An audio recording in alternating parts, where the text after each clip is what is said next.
Thank you, Lindy, and good afternoon, everybody. And let's see whether I can take you through some slides. You'll be very familiar with the issues, but indeed, as Lindy said, you're not going to be viable if you don't have both, I have to say, reliability and predictability in the system. And as we've heard earlier today, if we don't harness all of our resources in the spirit of partnership, we're not going to be able to address many of the challenges that we have as a country. Your timing is actually very auspicious because only 2 weeks ago we had our most recent meeting with the President. We're now having them every 6 weeks. I'll take you through how that's working, and I know that you'll have some questions for us. I'll talk about the 3 areas that we're focusing on: energy, transportation and logistics, as well as crime and corruption. Our view is if we don't address those, we're not going to lift confidence levels. No confidence, no investment, no growth, no jobs. It's really, unfortunately, as simple as that, as well as covering the work that we did on employment and the next steps. And many of these slides actually are culled from the presentation that we took the President through. Those are joint presentations between us as Business for South Africa, as well as the Presidency and government more broadly. I think that it's not controversial that if we don't deal with the issues of energy, transport and logistics and crime and corruption, we're not either going to turn around confidence levels or be able to achieve the potential of the country. We also need, as we say here, to make sure that we've got a unified and aligned communication position and narrative that government and indeed business are able to articulate. Thus far, we've done a pretty shoddy job, I have to say, of making sure that we can be aligned. It's more like a Tower of Babel, I have to say. By the same token, we originally went with 5 themes. We included water and other forms of infrastructure, including municipal infrastructure. But our view was if we can't deal with the first 3, we can't scale. If we can, we'll scale accordingly. This is the structure. It's a complicated chart, I have to say. We'll circulate these slides afterwards. We meet with the President every 6 weeks. That was the 4th meeting that we'd had with him and his cabinet colleagues. There's a joint strategic oversight committee. It meets every 2 weeks. The Director General in the Presidency chairs it. I deputise for her. And on her side, she has all of the relevant Director Generals, the heads of state-owned enterprises and Chapter 9 institutions like the MPA. And on our side, the business leads, the CEOs who are sponsoring the work. We've collapsed into these streams the work that was being done by Operation Vulindlela. And there are 3 structures that oversee them. The National Energy Crisis Committee, it was announced over a year ago by the President to implement the Energy Action Plan. The National Logistics Crisis Committee, which is in the process of currently concluding the Freight and Logistics Roadmap, and a crime and corruption coordinating structure. What perhaps is different between this and other business initiatives is, first of all, this includes all of business. You don't need to be a member of BOOSA. We're very grateful, by the way, that Agri SA is a very active member of BOOSA. If you've got a contribution to make, we welcome your assistance. If you've got expertise to bring to the table, we integrate it. That's what we did during the response to the pandemic, which of course is when Business for South Africa was formed. And the other thing that I think is unique is that we've asked CEOs to sponsor these works. When we say sponsor, they are actively involved, whether it's Fleetwood Grobler, the CEO of Sasol, and Nolita Pakuta, the chairman of Anglo-American in South Africa, or on crime and corruption, Yanni Durand, the CEO of Remgro, Neil Froneman, the CEO of Sibanye Stillwater. We've managed to get some 130 CEOs to commit both their personal time and the resources of their companies, as you can see here, across the depth and breadth of the economy. They account for some 11 trillion rands worth of market cap, 1.4 million direct employees, and it's building all the time. As far as we're concerned, the more the merrier. We need to make sure they're all kept abreast of what we're doing, and we need to make sure that we don't duplicate work unnecessarily. I've talked about the importance of communication and effective and impactful narrative. We've now agreed we need to have a 4th area, cross-cutting one, that works alongside government in making sure that we can project both the scale of the challenges that we're dealing with, the interventions that are taking place, the progress that we're making, and where we're not making progress, how we're holding people to account. And we think that that growth story is essential, even if we all recognize and acknowledge, as we've heard today, just how serious the challenges are. We're going to use platforms both domestically and internationally to actually project that growth story and indeed the work that we're doing. Most recently, it was the Johannesburg Indaba, that was the mining Indaba last week, where we had business and government, many of the people whose names I've mentioned, sitting next to one another.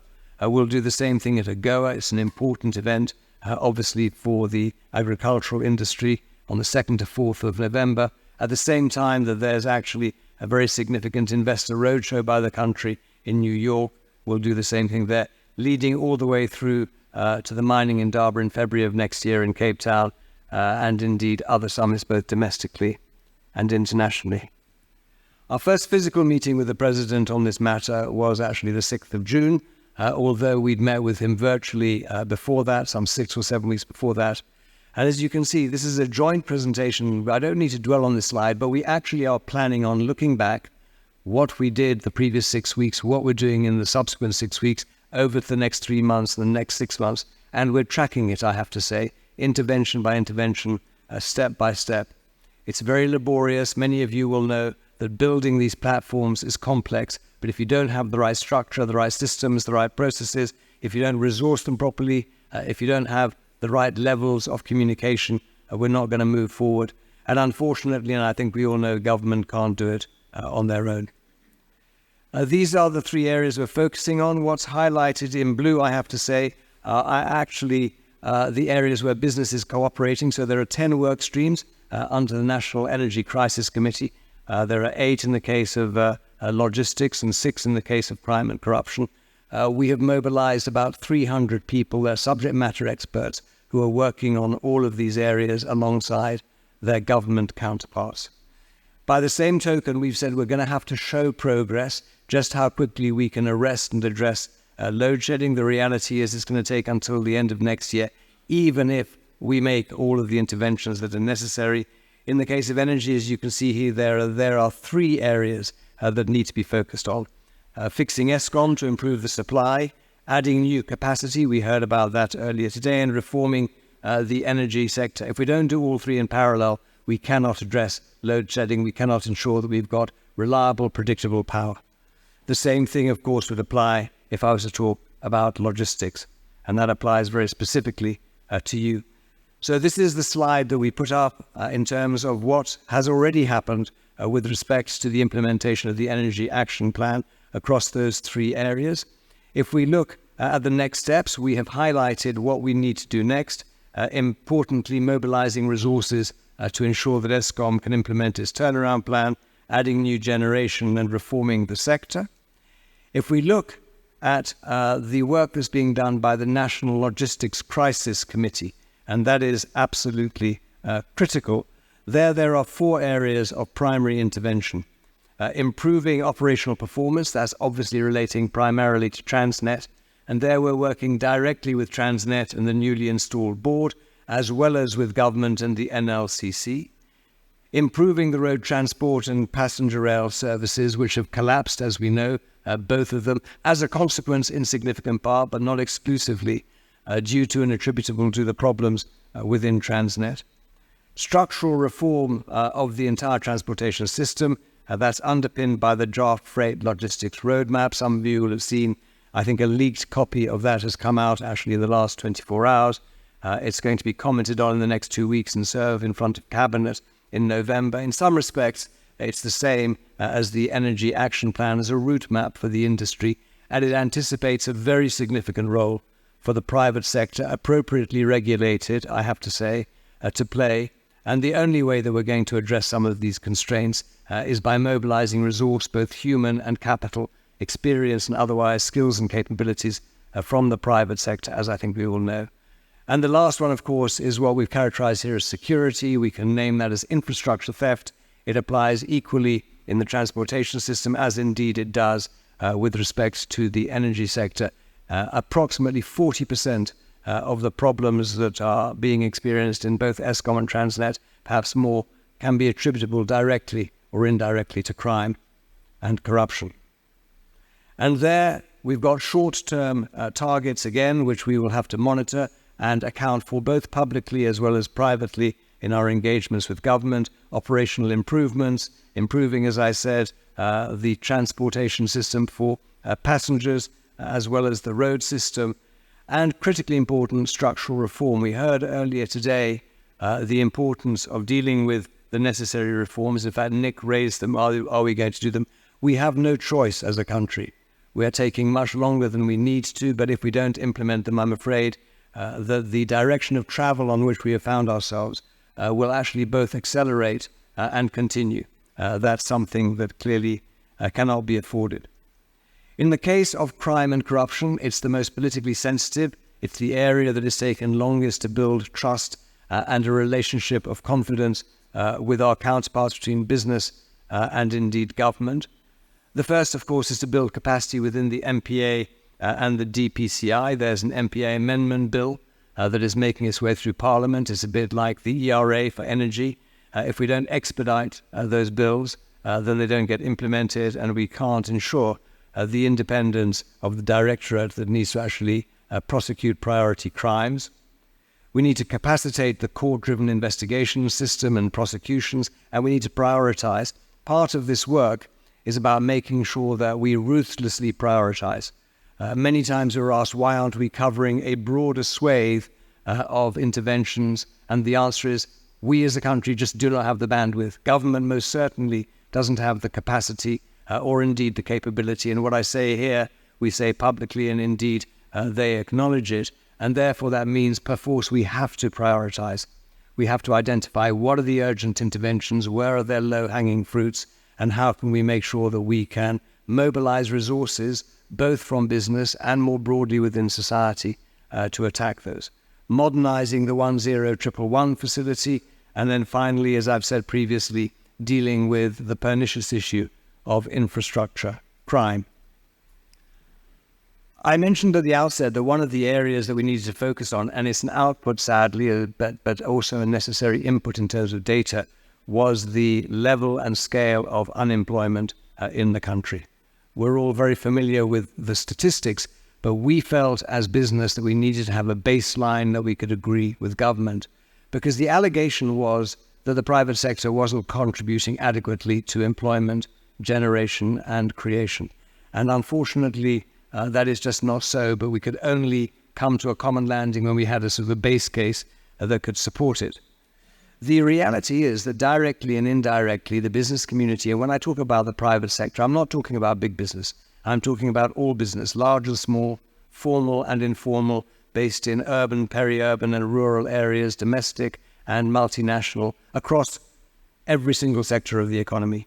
The reality is we employ directly and indirectly 88% of the workforce in South Africa. The reality is that the vast majority of taxes, the vast majority of foreign exchange, as well as I said, employment and fixed capital investment comes from the private sector. And if confidence levels are low, the investment won't take place to continue to maintain that or indeed to drive it up.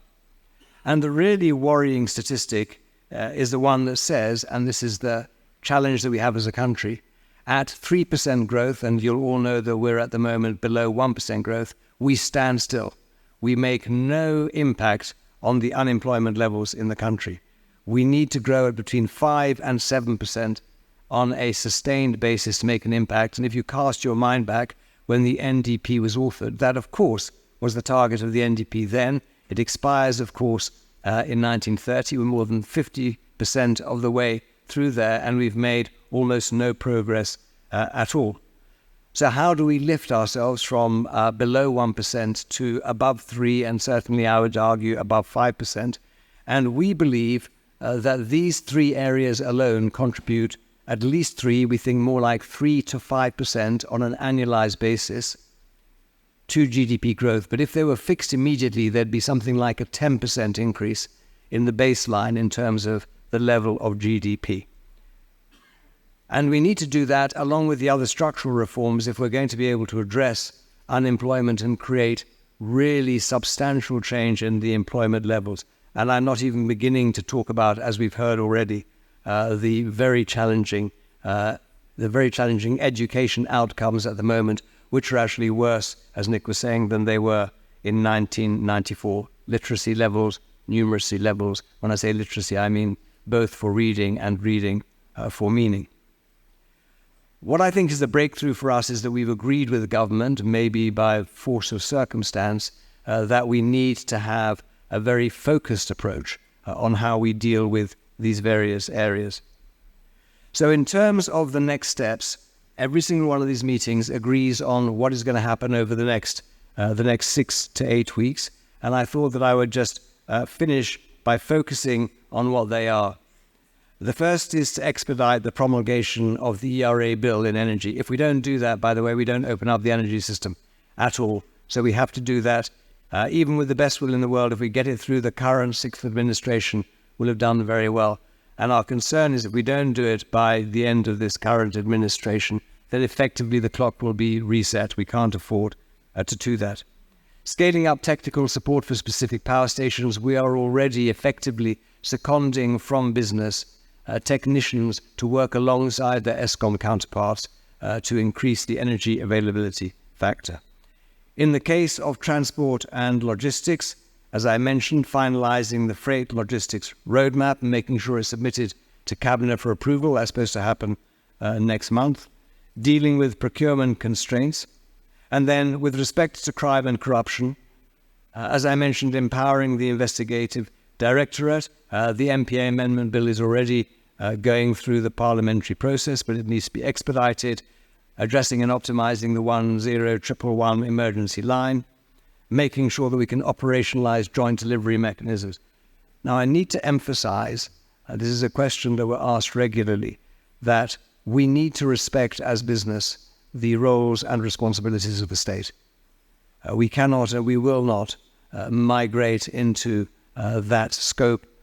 We need to stay within our lane. It's very tempting for many people to realize that there's a deficiency and to try and either take decisions or influence outcomes in an inappropriate manner. We're not going to do that. That's particularly the case with crime and corruption, where we need to acknowledge the independence of the prosecuting authorities, and we need to have an arm's length relationship. And then finally, as I said at the outset, cross-cutting, we need to tell our story. We need to tell our story better. We need to tell it truthfully, honestly, consistently, I have to say, and regularly to all audiences. I would have to say that every single person in this room could, and I would argue should, be an advocate for the work that we're doing, that is dealing with the government in the spirit of partnership. We can't do without government. We might like to, but unfortunately, in reality, we can't, by leveraging resources across the system as effectively as possible, by not duplicating or replicating work that is already being done, reinventing the wheel, but rather leveraging and harnessing capacity wherever it exists, and articulating and communicating that effectively, both back to our own constituencies within business, but much more broadly. Earlier this week, I was having the same conversation with a multi-faith group that had been assembled on Monday, Tuesday, and Wednesday under the auspices of the South African Council of Churches, about 1,000 people. They too need to be, if you like, our advocates for the work that we're doing. They too acknowledge the crisis that we're confronting. In fact, I would argue it's not a single crisis. I would say it's a poly-crisis, much of it of our own making. Some of it is exogenous, some of it as a consequence of international events, but much of it within our own ability to fix. And then we need to make sure that we hold ourselves and each other accountable, which is point number 9. That's communicating our critical paths in terms of the progress we're making both in the short term and in the medium term, and ensuring that we stick to those obligations. That was the last point, and I think I've just about finished. Thank you very much.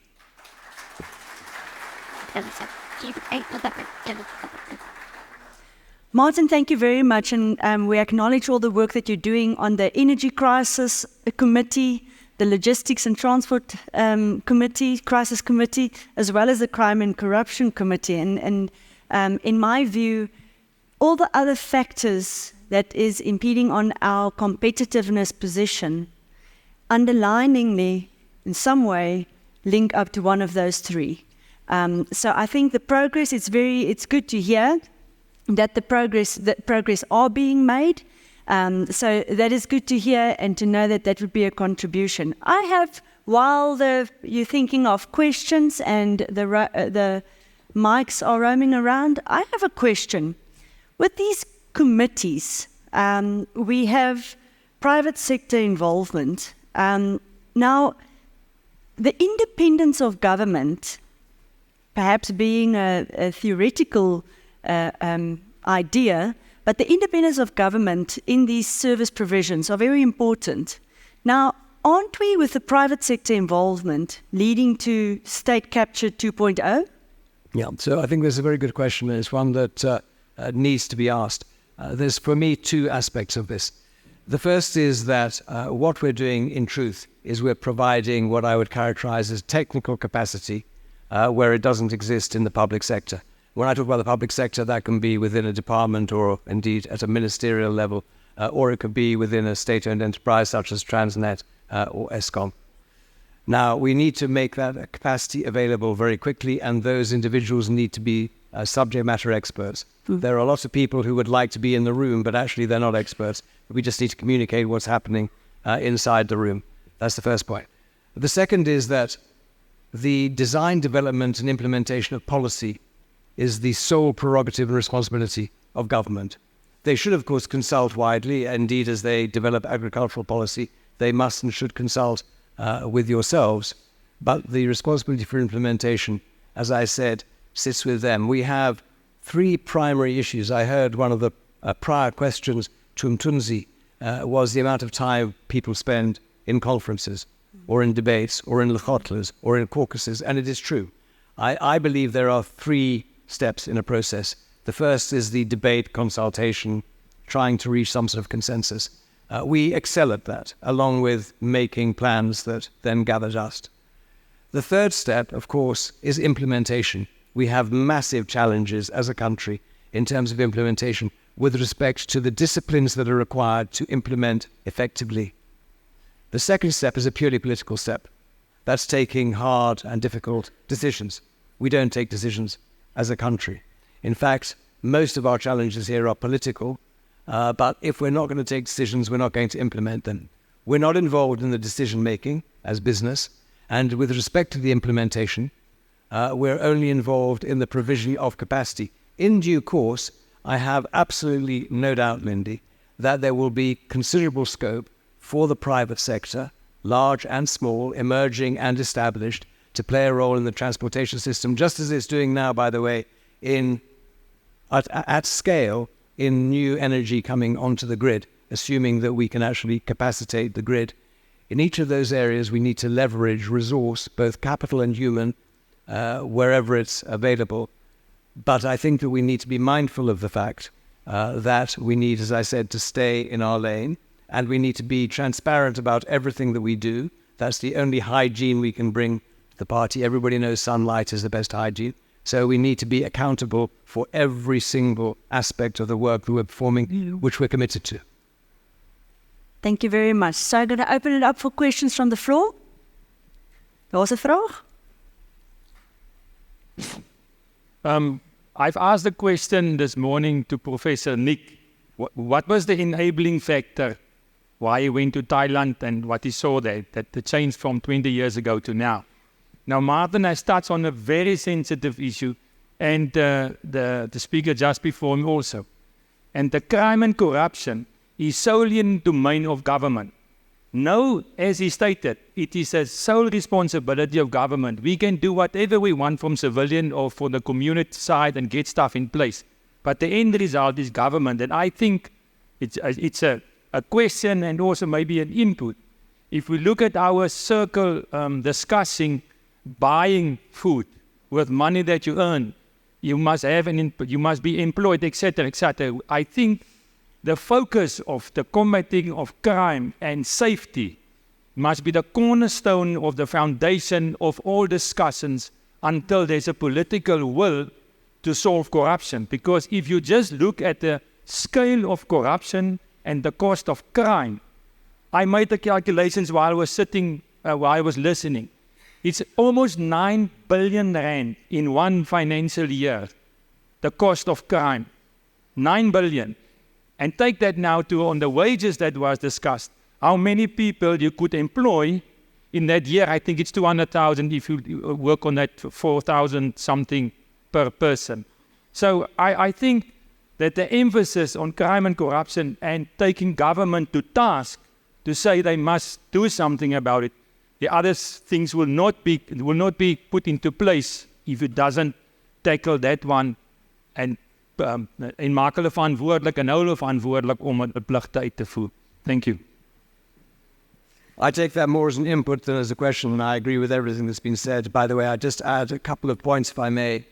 The first is that I think we all know is completely systemic. When you look at your wheel and you identify how crime or corruption in its various manifestations impacts upon every single one of those aspects of the wheel, we can start to quantify it. The World Bank, which is the second point I would make, is in the process of finalizing a report that I was shown last week on crime and corruption. They estimate that the impact of crime and corruption in South Africa, and we're not just talking about in the public sector, we're talking about in the private sector, we're talking about throughout civil society, is between 8 and 10% of GDP. In other words, you'd have a one-off lift of 10% of GDP if we were to eradicate. Well, we won't eradicate, obviously, but we need to address it, and we need to recognize that if we don't address it, both in terms of the way in which it erodes any level of viability of the system at large, but also how it impacts upon confidence at a personal, familial, and indeed company level, regardless of the size of the company, we won't move forward as a country. Absolutely. We have a hand there, and then Marvin. Thank you. I want to ask a question. You say you must keep in your lane and the government must keep in their lane. But the stalemate of crime and corruption is cadre deployment and affirmative action not correctly implemented. If affirmative action go over cadres rather than quality of person, that is the reason why we are in these big problems. And if you keep on in your lane and the government is next to you and they are keeping on going in the wrong direction, when you get the stalemate of the government in the wrong direction, it's time that we must address them and command them. One thing, for instance, the minister is not here. She sent us a message. She's not here, but today, last year, the same. The DG, we went. I can't understand that we have got so much important work somewhere else, but we can't attend our Congress to get the heartbeat of a Congress. And I think it's time that we must address the problems the government create. All the state enterprises are in trouble due to management. And now they want to go over to wealth and labor quotas. It will further damage the economy, and I think we must be a little bit more aggressive in addressing the problems with the government. Thank you. So, again, I see that as being mainly an input rather than a comment, rather than a question. But if I can just make, again, one observation. There's an allegation or an accusation that business in this process, actually that it's not state capture, it's that business has been co-opted by government or indeed by the ANC, and that when things don't work out, business will be thrown under the bus. Well, I think that there are sort of two answers to that. The first is, we need to consider what happens if we don't come to the party. The analogy I use is when we're watching a building burning down in downtown Johannesburg and we've got a bucket of water by our feet. Do we not pick up the bucket of water? And I mean, of course we do. We have to get involved. We have people who I think are legitimately concerned about the fact that we should call out inappropriate behavior whenever we see it, and we do that. And by the way, that's not just government's inappropriate behavior, that's our own inappropriate behavior. I think we need to lead by example, but leading by example doesn't mean that we let state-owned enterprises collapse. I can assure you, if the state-owned enterprises collapse, very few people in this room will have a viable business in 2 or 3 years' time. We have no choice but to assist in repairing and reconstructing them, whilst making sure that we try and put in place guardrails with government to ensure that we can't have a repetition of that in the future. Absolutely. I think we can have a last question there, then we have to wrap it up. You've probably answered it in your previous one, but I mean, it's commendable for the private sector to be assisting government, and I think that's to all our benefit. So great, and thank you that you're doing it. I just wanted to ask in terms of process. So Business for South Africa meeting with government, various levels, how does this interlink? Does it interlink at all with the NEDLAC process, which is also another process where government meets with business and other parties? And the reason why I'm asking this question is also about transparency, because like everything else, we also have bad apples in our own. There are also bad apples within the private sector, angling for certain decisions to be made in order to increase their business profile. So, and I mean, the same applies in every other sector as well. So that's an excellent question, and I agree with you entirely. I've covered some of what you said already. With respect to NEDLAC, let's remember there are 4 parties in NEDLAC.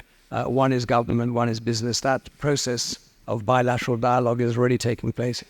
We have committed to brief the other partners either at NEDLAC or outside NEDLAC. That's, for example, one of the reasons why I was addressing the Interfaith Summit earlier this week, so the civil society can ensure, and we've got an ongoing program of communication.